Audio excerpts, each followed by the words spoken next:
dengan rahmat-Nya, maka pada hari ini kita dapat berkumpul di ruangan yang sangat istimewa ini buat saya, dalam keadaan sehat walafiat, tak kurang suatu apapun, dalam rangka pertemuan rutin PKK Perum Gria Citra Asih dalam keadaan sehat walafiat.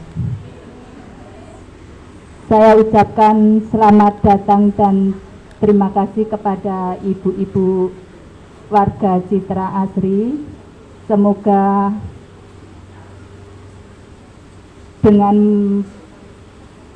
datangnya ibu ini menambah semangat untuk kegiatan di pagi hari ini.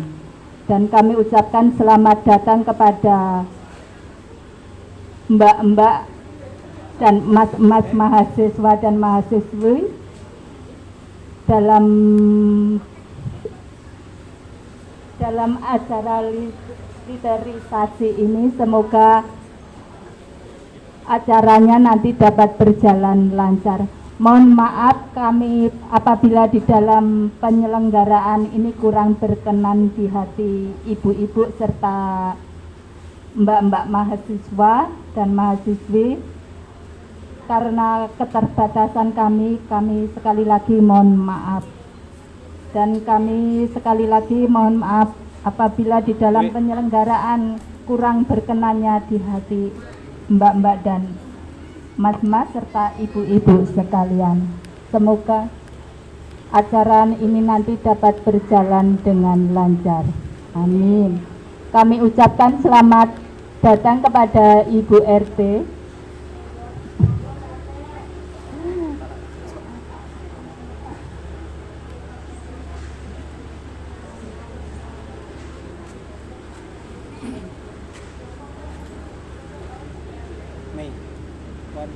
Ada minum nggak? Sekali lagi kepada Ketua PKK kami mohon maaf yang sebesar-besarnya apabila penyelenggaraan kami kurang berkenan di hati Ibu Ketua PKK. Selanjutnya kami ucapkan sekali lagi terima kasih, dan untuk selanjutnya kami dan mohon maaf penyelenggaraan ini kurang berkenan. Untuk itu acara selanjutnya kami serahkan pembawa acara. Terima kasih. Kurang dan lebihnya mohon maaf. Akhir kata wabillahi taufik walhidayah. Wassalamualaikum warahmatullahi wabarakatuh. Terima kasih kami ucapkan kepada Ibu Ketua Gang 1, Ibu Gino, dan acara selanjutnya sambutan dari BRT. Monggo langsungan. Bismillahirrahmanirrahim. Assalamualaikum warahmatullahi wabarakatuh. Alhamdulillah. Marilah kita panjatkan puji syukur kita terhadap kehadirat Tuhan Yang Maha Esa, yang mana kita bisa berkumpul di acara seminar literasi digital di era milenial. Ini dalam keadaan sehat walafiat. Hadirin ibu-ibu, saya selaku ketua penyelenggara seminar literasi digital mengucapkan selamat datang dan terima kasih ibu-ibu semua sudah meluangkan waktunya. Terima kasih juga untuk kepada tuan rumah yang sudah bersedia sebagai tempat untuk kami seminar literasi digital ini. Hal ini guna untuk memenuhi ujian akhir semester kami pada mata kuliah Psikologi, Komunikasi, dan Media Sosial.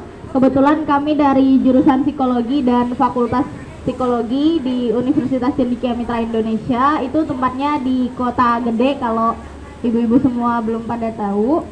Terus tujuan kami menyelenggarakan kegiatan ini itu untuk agar kita semua, terutama ibu-ibu PKK, itu bisa melek terhadap apa itu literasi digital gitu. Ya betul, teknologi, terus juga ada hubungannya terkait tentang psikologinya juga. Nah, hadirin yang berbahagia, mari kita ikuti acara kegiatan ini dengan baik. dan dengan lancar. Semoga kita semua bisa mengambil manfaat dari seminar literasi digital ini. Akhir kata, jika ada kekurangan dalam penyelenggaraan literasi digital ini, kami ucapkan mohon maaf dan selamat mengikuti seminar literasi digital. Wassalamualaikum warahmatullahi wabarakatuh. Waalaikumsalam warahmatullahi wabarakatuh. Baik, terima kasih kepada Mbak Nurul selaku Ketua Pelaksana Seminar. Acara selanjutnya penyampaian materi dari pemateri pertama yang dibacakan oleh Mbak Nurul sendiri. Kepada Mbak Nurul, waktu dan tempatnya dipersilakan. Bantuin videoin Nurul. Baik, sebelumnya mohon maaf ibu-ibu karena terkendala proyektor. Sebenarnya ada materi dan nanti di akhir ada video. Tapi karena proyektornya kita terkendala, jadi laptop ini aja yang sekiranya mungkin bisa jadi bayangan. Oke, langsung masuk aja ke materi kita. Materi kita tentang literasi digital. Nah, kemampuan masyarakat di Indonesia itu dalam menggunakan teknologi informasi dan komunikasi digital secara umum semakin membaik dari sejak 1990-an sampai kini itu terus berkembang dan terus maju di Indonesia. Pada tahun 2022 yang dirilis sama Kementerian Komunikasi dan Informatika atau Kominfo bersama Kadadata Insight Center atau KIC. Menurut laporan tersebut, indeks literasi digital di Indonesia pada tahun 2020 itu berada di level 3,54 poin dari skala 1 sampai 5. Jadi kita di antara tengah-tengah. Di antara 1 sampai 5 kita ada di angka 3. Indonesia itu ada di angka 3 terkait literasi digital. Nah, ini artinya secara umum tingkat literasi digital masyarakat Indonesia itu berada di level sedang. Jadi kita belum terlalu maju tapi juga tidak ketinggalan gitu. Kita berada di tengah-tengah.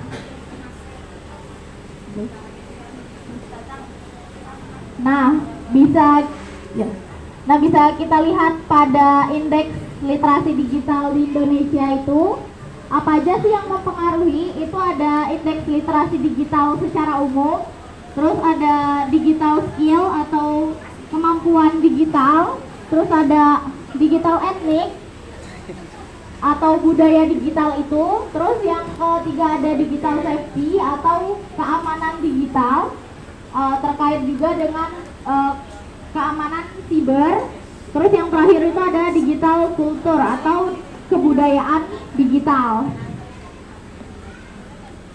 Nah, apa sih itu literasi digital? Definisi literasi digital itu masih dianggap belum final. Jadi setiap perkembangan zaman itu terus maju dan terus berkembang definisinya. Masih akan terus ada perkembangan ke depannya. Nah, salah satu tokoh yang mempopulerkan istilah literasi digital itu ada Paul Gilster pada tahun 1997 dengan judul Digital Literasi. Nah, digital literasi ini bukan hanya sekedar kemampuan mencari, menggunakan, dan menyebarkan informasi, tetapi diperlukan kemampuan dalam membuat informasi dan evaluasi kritis, ketepatan aplikasi yang digunakan, dan pemahaman mendalam dari isi informasi yang terkandung dalam konteks digital tersebut. Jadi literasi digital ini tentang bagaimana kita menyaring di dunia internet. Seperti gimana kita kalau menerima kabar-kabar hoax itu bisa langsung nerima atau langsung nyebarin aja. Terkait seperti itu contohnya. Baik, selanjutnya manfaat literasi digital itu akan dijelaskan oleh Mas Adit. Mas Adit, dipersilahkan.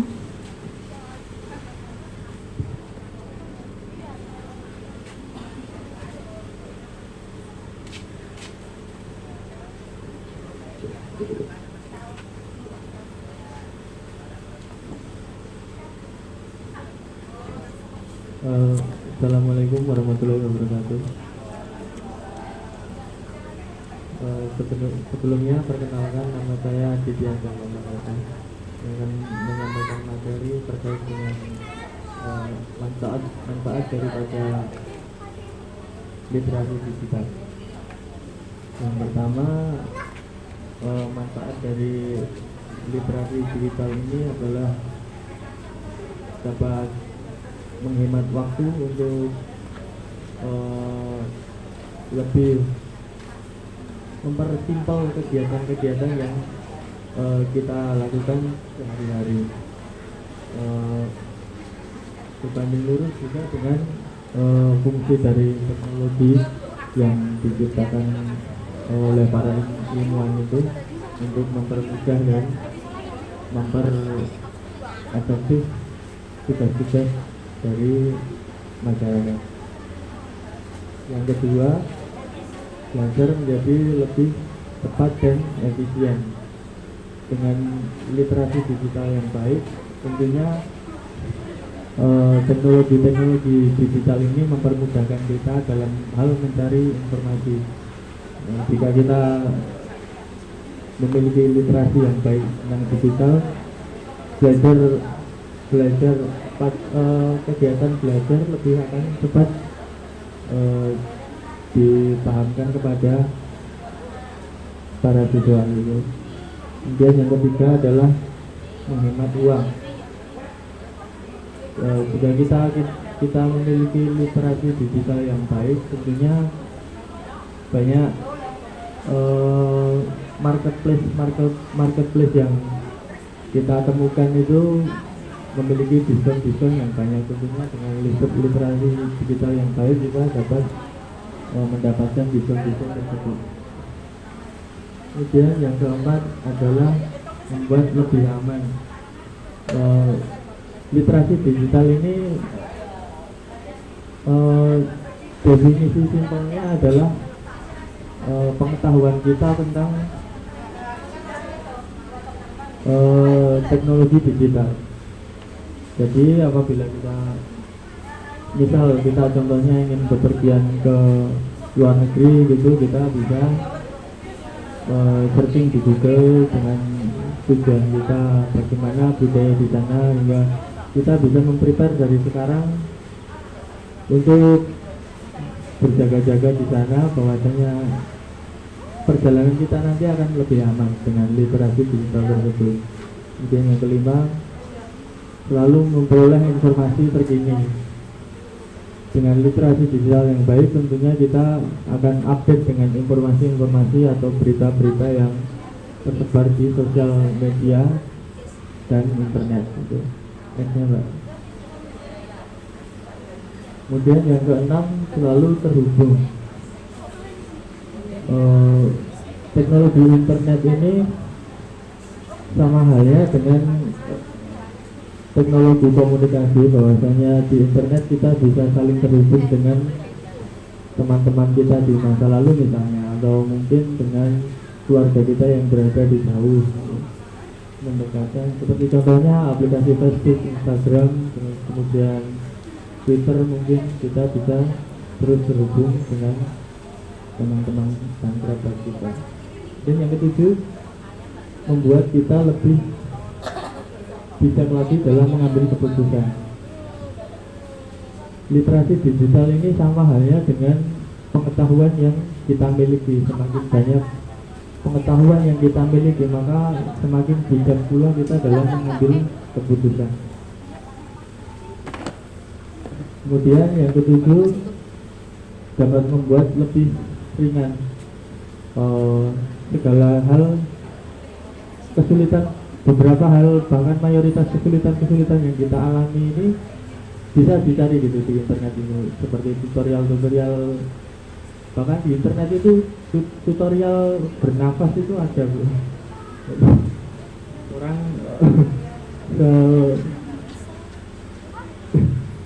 ya seperti itu. Nah, yang sembilan, membuat lebih bahagia. Gimana, Bu? Yang sembilan, membuat lebih bahagia. Bahwasanya tadi berbanding lurus dengan yang nomor 7 tadi, bahwasanya pentingnya pengetahuan dan literasi ini, khususnya literasi digital, adalah mampu membuat kita lebih bijak dan lebih bahagia. Seperti halnya di Finlandia itu tercatat sebagai negara paling bahagia di dunia, sekaligus dengan tingkat literasi nomor 1 juga di dunia. Bukti aja. Finlandia. Ini yang terus di video ini. Kalau Rusia,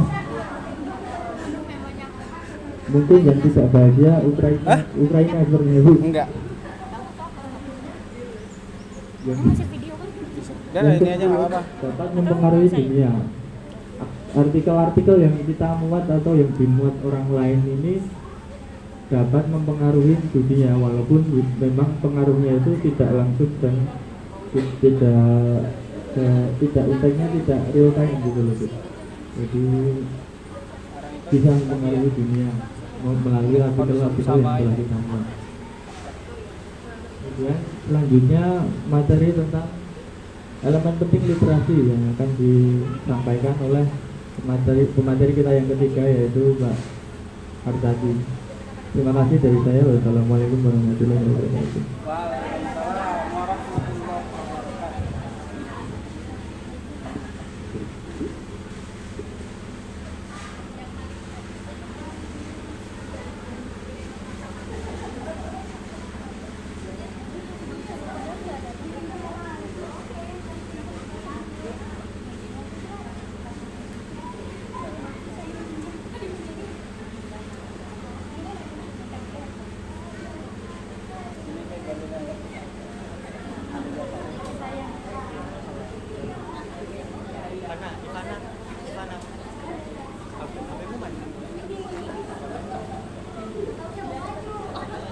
Cek. Selamat siang ibu-ibu. Sebelumnya perkenalkan, nama saya Hartati. Kalau ibu-ibu dengar nama mungkin, oh ini orang Jawa, namanya Hartati itu identik Jawa kan? Tapi saya bukan orang Jawa. Saya dari Nusa Tenggara Timur, tepatnya di Manggarai. Kalau nggak tahu lagi Labuan Bajo yang ada komodonya. Ya itu.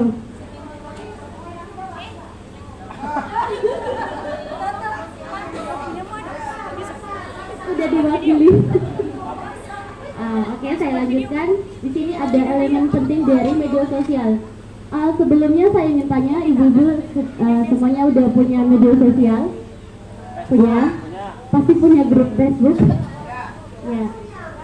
Ayo segera dibuat ibu. Oke, di sini kita bahas tentang elemen penting dari media sosial. Yang pertama itu ada social networking atau jaringan sosial. Oke, selama jaringan sosial adalah segala bentuk elemen yang ada di platform media sosial. Mungkin yang ibu-ibu kenal selama ini, oh media sosial, Facebook. Oke, kita tujuan buat Facebook itu buat apa? Jadi jaringan sosial itu dibentuk, di dalam situ ada terbentuk dari orang, terbentuk dari individu-individu, kemudian dari kelompok-kelompok tertentu. Itu terbentuk itu dengan suatu tujuan yang sama. Contohnya ini adalah ibu-ibu PKK. Kemudian kalau misalnya Facebook itu terlalu norak gitu, kita beralihlah ke WhatsApp. Ibu-ibu pasti punya grup WhatsApp. Ternyata itu bagian dari jaringan sosial. Itu terbentuk untuk apa? Ya untuk ini, kegiatan PKK. Misalnya ketuanya, nanti kita tanggal 5 kita kumpul di rumah siapa, kita membahas tentang apa. Itu udah masuk di bagian jaringan media sosial. Oke. Yang kedua itu ada transliterasi. Diartikan sebagai kemampuan memanfaatkan segala platform yang ada. Misalnya saya ambil contoh nih, tadi udah punya akun Facebook, udah punya WhatsApp, udah bentuk grup. Tetapi kemudian itu manfaatnya apa? Kita buat harus ada manfaat. Kalau misalnya kita hanya untuk ekspresikan diri juga boleh, untuk saran hiburan juga boleh, tetapi ada hal tertentu atau manfaat-manfaat lain yang dicapai. Contohnya, kita buat itu sebagai bentuk sarana hiburan, kemudian komunikasi. Tetapi kalau misalnya lihat dari ibu-ibu yang hadir, saya rasa platform media sosial yang dibentuk adalah untuk komunikasi satu sama lain. Seperti yang tadi saya jelaskan, kita buat grup WA supaya memudahkan, biar tidak chat satu persatu. Ibunya ada 50 orang, kemudian di chat satu-satu, ya ketuanya fungsi. Bagusnya kita buat grup seperti itu. Yang ketiga itu ada maintaining privasi. Oke, ketika ini yang saya tekankan bahwasanya ketika kita punya media sosial, kita punya TikTok, kita punya Instagram, kita punya Facebook itu, kita harus bisa menjaga privasi kita. Privasi itu apa sih gitu? Privasi itu kita ketika kita buat TikTok, buat Facebook atau Instagram kan kita disuruh masukin kata sandi, yaitu privasi kita. Kita tidak boleh kasih tahu sandi itu agar orang lain tidak membajak akun kita, kemudian dijadikan akun misalnya untuk menjual hal-hal yang negatif, kemudian sebagai penyebar berita yang tidak baik, kan itu sangat disayangkan. Jadi kita harus menjaga privasi kita di media sosial seperti itu. Yang berikut itu ada managing digital identity. Oke. Di media sosial kita udah punya semua kan media sosial. Kemudian di media sosial itu kita hadir sebagai apa? Misalnya di Facebook. Oke, saya ingin menambahkan identitas saya. Misalnya nama saya Hartati, kan ada keterangan kan kalau saya ya sebagai orang tua kan ya, oh saya tidak mau anak saya kenapa-napa. Jadi kalau misalnya hal-hal ini terjadi dan kita terhipnotis gimana? Lihat dulu nomornya. Kalau misalnya nomor baru tidak dikenal, lebih baik tidak usah diangkat. Kecuali kalau sebelumnya misalnya nomor baru dari keluarga. Halo Bu, ini saya Hartati dari NTT yang kemarin. Gini, intinya dia menyampaikan informasi secara detail. Oke, baru dijawab. Itu chat. Tapi kalau langsung telepon gak tahu dari mana, mending tidak usah diangkat sama sekali. Itu ya biar kita menjaga privasi kita, menjaga data-data kita agar tidak tersebar seperti itu.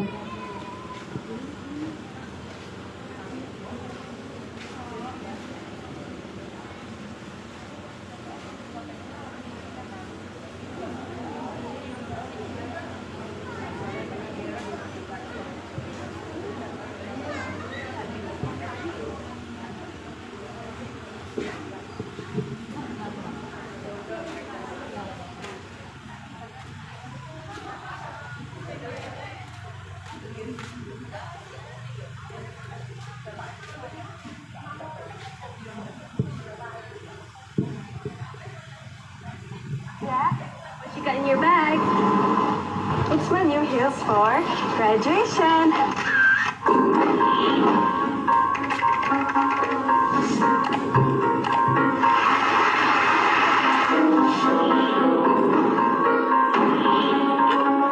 Good morning, guys. Guess what day it is? It's my birthday.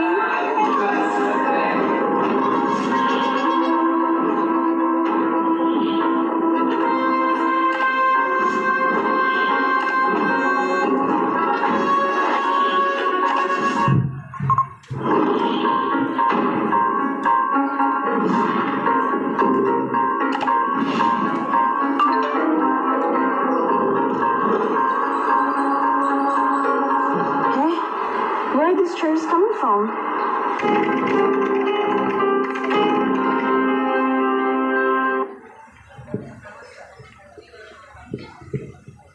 Nah, dari video ini coba ke depanin. Nah, dari video ini dia jalan-jalan. Video ini terkait orang yang ngehack akun bank dia, terus duit di banknya itu keambil. Karena apa? Karena dia mengupload seluruh keseharian dia itu di sosial media.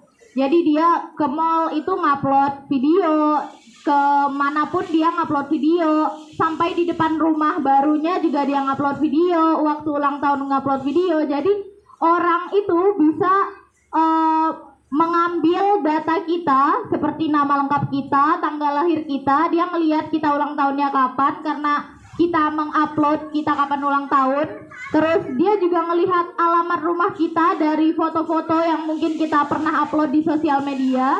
Dia tahu alamat rumah kita. Nah, dari data-data lengkap yang mereka punya itu, mereka bisa mengakses bank yang kita punya, mau bank apapun itu.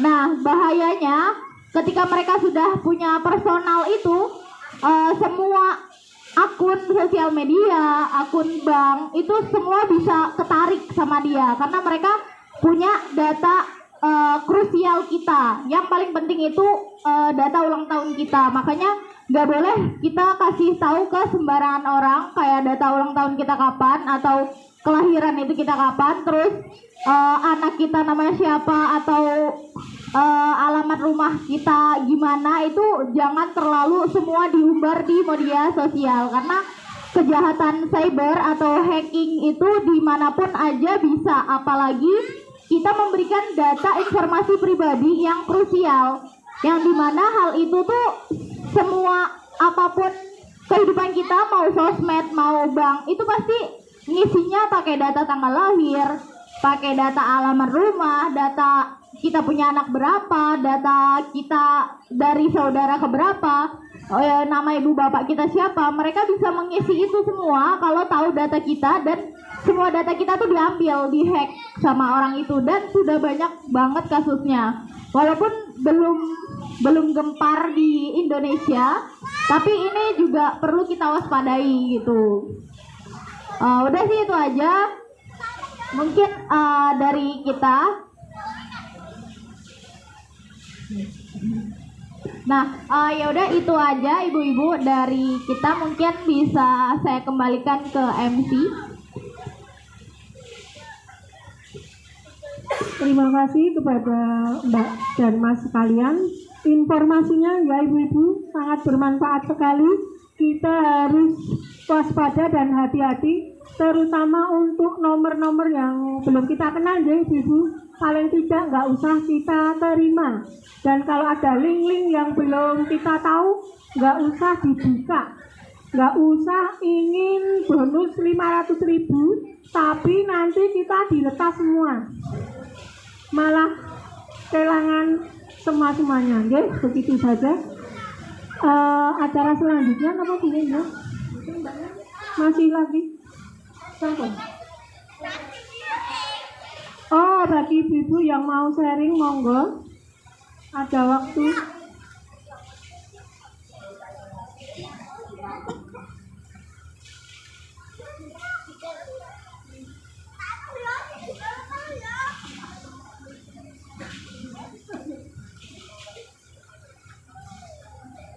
Monggo ibu-ibu yang mau sharing, Bu Rina, Bu RT. Ya, terima kasih waktunya. Menanggapi apa yang disampaikan dari Unisimi tadi ya, saya juga punya pengalaman mengenai itu tadi. Jadi ada undangan, karena sekarang undangan manten itu kan beberapa dikirim secara digital gitu kan. Nah itu kan di atas tuh memperkenalkan diri bahwa kami dari keluarga ini gitu mau mengirimkan undangan pernikahan anak kami gitu. Terus di situ ada gambar Mbak, ada gambar, tapi gambarnya kan masih buram gitu ya. Tapi kan karena kita merasa Mbak, kan penasaran ya ini siapa sebenarnya. Nah kita kan pengen ngeklik gitu. Pernah suatu sekali saya klik gitu kan, karena saya pikir itu memang mungkin ada dari teman saya apa suami ya kan. Saya klik ternyata nggak muncul gambar, yang muncul itu malah tulisan banyak banget itu. Terus akhirnya WA itu saya blokir, tapi saya sendiri merasa bahwa aduh itu tadi begitu saya klik sebenarnya sudah teretas apa belum ya.